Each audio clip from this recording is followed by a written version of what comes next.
Yeah, you're not locked in with your boy WE55 for all the latest and exclusives. Tune in to Music Exclusive TV. You already know what it is.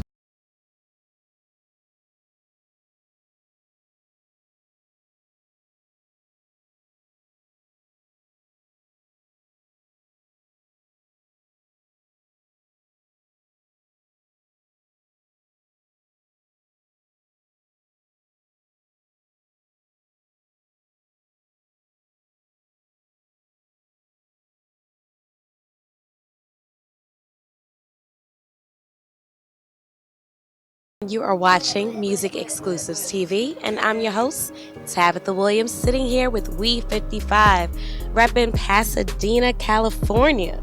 How are you? I'm alright, can't complain. What is the area code for Pasadena? 626. What's up to y'all? Okay, let's get into your mixtape, The Black Prince Charles. So, what officiates you as royalty? Just me being me. Plus, I'm from a rich city, so that's why it's like nothing impresses me. Everybody from around my way basically is used to money, so it's like I might as well just do something different because the culture is kind of like out of wick right now. We're focusing on other stuff, so it's like let's just show black excellence. So, when everyone's accustomed to money and having money, what is there necessarily to aspire to? That's when you got like the degenerate things to look forward to, you feel me? As crazy as it sounds, that's really what happens. So it's like tend to go backwards. So that's why I'm like, we're gonna go forward with the royalty thing. So therefore it's like, okay, everybody's coming this way now. So it's like, cut out the old behavior. That's basically it. Today you're at Def Jam in New York City. What would have been a typical Friday for you in Pasadena? Well, I've been out of Dena for a minute. Like we've been traveling, so probably setting up a trip to leave then like next Friday or something. Like 4th of July is coming up, so probably would have been planning to do something like link up with my homies and just plan a trip like we always do and just get out. Let's talk about the mixtape. What's the inspiration behind it? Basically just life events and just the whole story behind the mixtape just came from just growing up in Pasadena and being who I am and my upbringing. And just like, a couple influences as far as like times in my life with music. I wouldn't say songs that raised me, but like songs that help sharpen my character. Once I time travel a lot, so I listen to a lot of the old stuff. Give me an example of who. What's old? Well, like I'll go back and listen to like Drew Hill. If I'm gonna like think about if I'm gonna write in the R&B state of mind, I'm gonna go back and I'm gonna listen to like older R&B. If I'm gonna like say if I'm gonna do a song and it sounds kind of dated, but I still can make it relevant with subject and content wise, I'm gonna go back and listen to something I feel like, Slick Rick's children's story is always good, so it depends on what elements I want to take from that, because it's all imitation at the end of the day. Yesterday you had a select group of individuals in the room. You allowed everyone to watch your music video, listen to your music, and to really get to know you. I love the fact that you talked about your new baby. Yeah. Congratulations. Thank you. And how your child was born on Tupac's birthday. Yeah. In the place where Biggie died. Yeah. See the Sinai. Do you feel like with recent events such as things that are happening in the news, Charleston, and the whole racial issue with Black Lives Matter, do you feel like we're going to repeat the history of an East Coast, West Coast beef? Nah. I really don't entertain the thoughts of nothing that don't like really concern me or overthink something, because it's like I don't co-create with negative. So it's like if it's negative, it doesn't even hit my airway. I'm an antenna, so my frequency's pretty strong. I either tune into the station or I don't. I don't tune into stuff like that. Okay, I gotta ask you another question. Okay, your background. You are Panamanian and Haitian? Yeah. How do you feel about what's happening in Haiti? What words of encouragement can you give to people going through a struggle? I mean, it's not really so much a struggle. That's kind of like the continuous of what's been going on. It's just not being publicized. So it seems like don't really give them a crutch, because at the end of the day, we're going to be back to being wealth and just being what it is. Shout out Wyclef for doing the best he can, because really it's like French Quarter, so it's kind of different, government-wise, but it'll be back to being real wealthy, mark my words. Outside of writing, you are a fashion stylist and a designer as well, correct? Yes. How did you get into that? Long Beach, like I was like I was introduced to like fashion through Long Beach. I started working at a thrift store because like I always was in the thrift. So it was like once I had my opportunity with shout out to Yusuke Kamiya. He's the designer for Mookie by Yusuke. He's one of the Rated and Complex magazine. He's been on a tour in Japan with Taz Arnold for Tisa.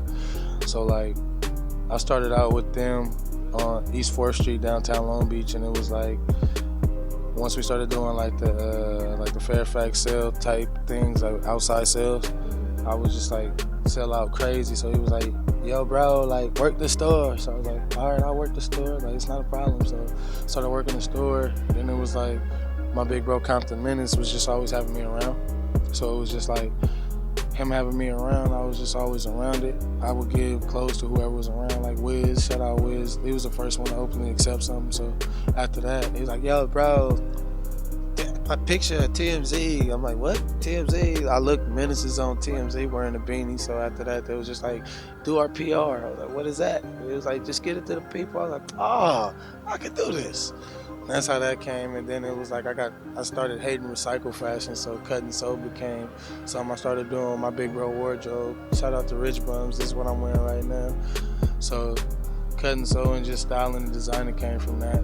Just Long Beach, 2012, 2013. That was it. Jeremy Scott, just working with the best. Romanelli, you know, just everybody that's out there right now. Queen of Customs, Danielle Kelly, she's in charge of Eve's Fetish campaign and Nike athletic department, little suit. So I got a lot of people that I'm just close with. That, like I said before the music, it was like always something. So it was just looking sketchy. I had to put the designs on hold right now for the Black Prince Charles. So that's where we're at right now. But I got a lot of treats. I also do model cars. I'm doing a couple projects right now for Currency. Shout out Spitter for reaching out and wanting a couple of cars. That's what I do in my spare time. Real meticulous with the cars and the paints and everything. And I paint as well. So I'm just into the art all the way around. I free my mind. Jack of all trades. Wow. What is the one key thing to your style that you must have daily? I must mesh. Yeah, like I don't match, I mesh. Like it must just look good. That's it. It's a must it look good, period. Being at Def Jam, you have a deal. What was the adjustment from being an independent artist trying to get your music out to now actually being with the label? It was kind of cheat coded because like I always had a cheat code. Like shout out my big bro Capito. Like that's Lil Wayne's little brother. He's on a Carter 5 and like he's on a different, like if it wasn't this it was gonna be that, because it was like it kind of like I kind of got stole. Like my big bro BD was like, nah, I got you. I was like, all right, if you got me, let's do it. And next thing I know, I looked up and we was with no ID, so it was like, all right, like this Weezy no ID every time, because it's like he know the business, he learning the business. I can't get mad at him, but I gotta do what's best for my business. What's your biggest musical goal for 2015, 2016?